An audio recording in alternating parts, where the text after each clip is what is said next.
नमस्कार, मैं श्रेया। आप देख रहे डिजिटल इंडिया न्यूज। बढ़ते हैं खबरों की ओर। भाजपा में संगठनात्मक बदलाव की आहट, जल्द नए अध्यक्ष की घोषणा संभव। भाजपा ने 37 में से आधे से ज्यादा संगठनात्मक इकाइयों में अध्यक्षों का चुनाव कर लिया है और जल्द ही राष्ट्रीय अध्यक्ष की घोषणा की संभावना जताई जा रही है। फिलहाल पार्टी की कमान जेपी नड्डा के पास है। राज्यपालों में बदलाव और राज्यसभा सदस्यों के चयन को मोदी कैबिनेट में संभावित फेरबदल के संकेत माने जा रहे हैं। हालांकि अब तक कोई आधिकारिक पुष्टि नहीं हुई है।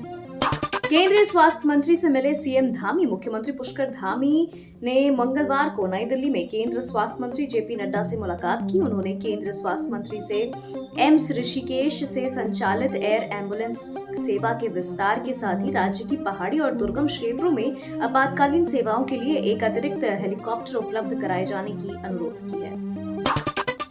एससीओ की बैठक में विदेश मंत्री जयशंकर ने उठाया पहलगाम हमले का मुद्दा।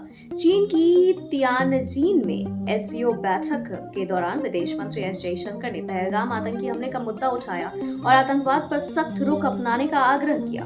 उन्होंने कहा कि इस हमले का मकसद जम्मू कश्मीर की पर्यटन अर्थव्यवस्था को नुकसान पहुंचाना और धार्मिक तनाव फैलाना था। जयशंकर ने क्षेत्रीय सहयोग की आवश्यकता पर जोर दिया। राहुल गांधी का कोर्ट में सरेंडर। वकील बोले, रायबरेली से सांसद है, भागेंगे नहीं। भारत जोड़ो यात्रा के दौरान भारतीय सैनिकों के लिए मानहानिकारक बयान देने के आरोपी कांग्रेस के पूर्व अध्यक्ष और सांसद राहुल गांधी ने मंगलवार को एमपी एमएलए कोर्ट में आत्मसमर्पण किया। राहुल गांधी को हिरासत में लेने के बाद एमपी एमएलए कोर्ट के विशेष एसडीएम आलोक वर्मा ने सशर्त जमानत दे दी। न्यायालय ने आरोपी राहुल गांधी को 20-20 हजार रुपए की 2 जमानतें और 20 हजार रुपए का व्यक्तिगत मुचलका दाखिल करने पर रिहा करने का आदेश दिया। ड्रैगन कैप्सूल से इस खास अंदाज में बाहर निकले शुभांशु शुक्ला समेत 4 अंतरिक्ष यात्री 20 दिन बाद अंतरिक्ष से वापस पृथ्वी पर लौट आए हैं। 23 घंटे के सफर के बाद ड्रैगन स्पेसक्राफ्ट ने कैलिफोर्निया के समंदर में स्प्लैश डाउन किया है।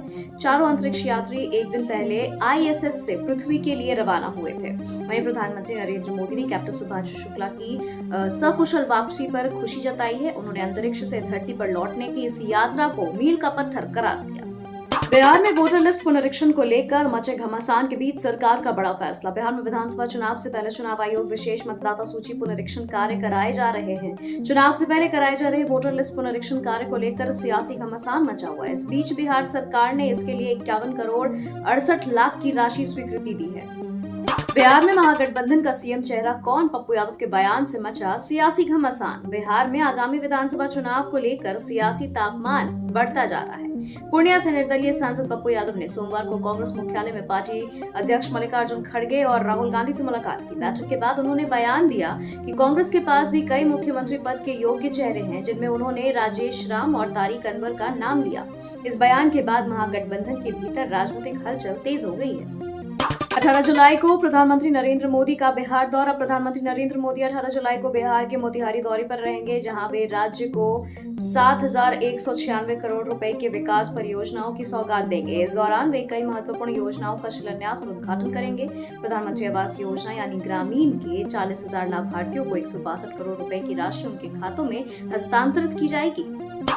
2 साल के बीएड वालों को भी मिले शिक्षक भर्ती में जगह। हाईकोर्ट का बड़ा फैसला। झारखंड हाईकोर्ट ने वैसे सभी अभ्यर्थियों की सहायक आचार्य नियुक्ति में शामिल करने का निर्देश दिया है जिन्हें 2 वर्षीय बीएड कोर्स के चलते दस्तावेज सत्यापन के समय चयन से बाहर निकाल दिया जाता है। बता दें कि जेएसएससी ने दस्तावेज सत्यापन के समय कई अभ्यर्थियों को यह कहते हुए चयन से बाहर कर दिया कि विज्ञापन की शर्तें के अनुसार 1 वर्षीय बीएड कोर्स ही न्यूनतम शैक्षणिक योग्यता के लिए मान्य है। कांग्रेसी विधायकों मंत्रियों को राहुल गांधी का मंत्र। नई दिल्ली में सोमवार को आयोजित कांग्रेस की एक अहम बैठक में लोकसभा में नेता प्रतिपक्ष राहुल गांधी ने झारखंड के कांग्रेसी विधायकों और मंत्रियों को जनहित के मुद्दों पर मजबूती से आवाज उठाने की सलाह दी। राहुल ने स्पष्ट निर्देश दिए कि भारतीय जनता पार्टी को जनहित के मुद्दों पर बढ़त लेने का कोई मौका नहीं देना है। उन्होंने विधायकों से विधानसभा में सक्रियता दिखाने और कार्यकर्ताओं के मान सम्मान का ख्याल रखने पर जोर दिया। साथ ही सत्तारूढ़ गठबंधन का नेतृत्व करने वाले झारखंड मुक्ति मोर्चा के साथ बेहतर समन्वय और तालमेल बनाए रखने पर विशेष जोर दिया।